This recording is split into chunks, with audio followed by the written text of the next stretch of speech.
my name is Kaylee Minchie, and I operate a business called Owners in general spend $126 a month on pets. So, like to spoil our pets, I know toys and treats, as well as I'm looking for something personally where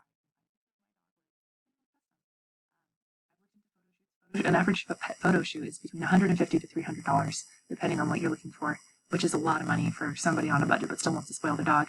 I've also looked at a couple things online where you can enter in a picture of your dog, but it's all digitally rendered. It's usually just like their face on top of a picture of like them in a character, or if they're wearing like an old Civil War uniform.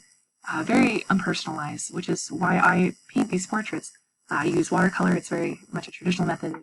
I try and capture the essence of the dog, and it just looks a lot more homey, a lot more appealing to the eye. And it's something that I have not been able to find anywhere else. And as a pet owner myself, I love it, and I know other people love it as well. And for an example, this is what it looks like in the end, which I think is fantastic.